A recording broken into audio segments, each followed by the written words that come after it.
और इधर बिहार में महागठबंधन दो फाड़ हो गया है। 2 सीटों पर होने वाले उपचुनाव को लेकर आरजेडी और कांग्रेस के बीच तलवारें खिंच गई हैं। आरजेडी ने दोनों सीटों पर अपने उम्मीदवार उतार दिए, तो वहीं कांग्रेस भी दोनों सीटों पर अपना दावा ठोक रही है। रिपोर्ट देखिए।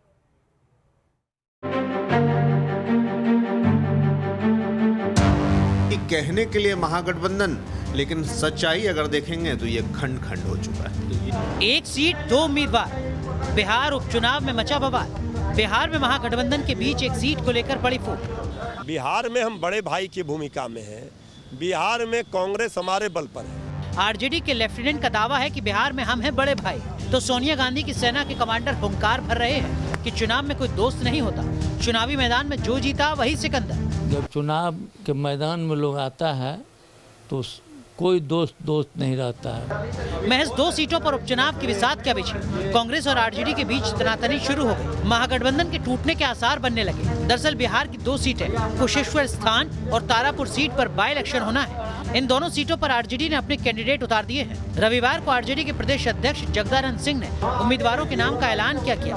कांग्रेस बिफर गई। कांग्रेस का दावा है कि उम्मीदवारों के ऐलान की उन्हें सिर्फ सूचना दी गई। कांग्रेस का दावा कुशेश्वर स्थान सीट को लेकर था, क्योंकि 2020 में हुए चुनाव में यहां से कांग्रेस प्रत्याशी दूसरे नंबर पर रहे थे। तारापुर सीट पर आरजेडी कैंडिडेट दूसरे नंबर पर था, लेकिन उपचुनाव में आरजेडी की तरफ से उम्मीदवारों के ऐलान के बाद कांग्रेस अब दोनों सीटों पर अपने कैंडिडेट उतारने का दावा कर रही है।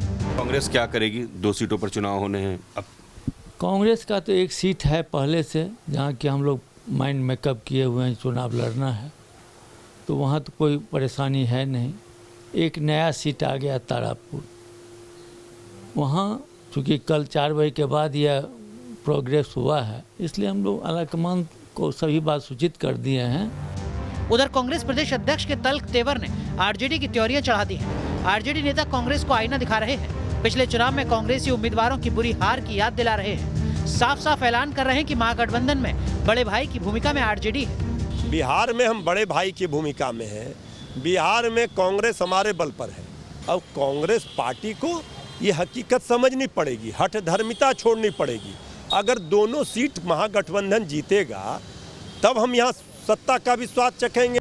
इधर महागठबंधन में हो रही तकरार पर जेडीयू की बांछें खिल गई हैं। ये दोनों सीटें जेडीयू के खाते में हैं, लिहाजा महागठबंधन में जारी सिरफटब्बल में वो अपना फायदा देख रही है। कई बार ये दिखा है कि कहने के लिए वो महागठबंधन खुद को कहते हैं, लेकिन जब ऐसे इश्यूज आते हैं कि टिकट बंटवारा या सीट बंटवारा, तो वो खंड खंड हो जाते हैं। बिहार में 30 अक्टूबर को उपचुनाव होने हैं। आरजेडी और कांग्रेस के बीच जारी तनातनी के बीच एलजेपी ने भी यहां से उम्मीदवार उतारने का ऐलान कर दिया है, लेकिन इन सीटों पर अहम खिलाड़ी आरजेडी, कांग्रेस और जेडीयू ही हैं। अब देखना ही होगा कि क्या उपचुनाव का मसला महागठबंधन में फूट की वजह बनेगा या फिर इस मसले का कोई हल निकलेगा। कभी कितने पास और कभी कितने दूर। आरजेडी और कांग्रेस ने महागठबंधन मिलकर बनाया। कोशिश ये रही कि यहाँ पर एनडीए को हम हर चुनाव में जवाब दे पाएं, मगर इस विधानसभा उपचुनाव में इस महागठबंधन की निकल रही हवा।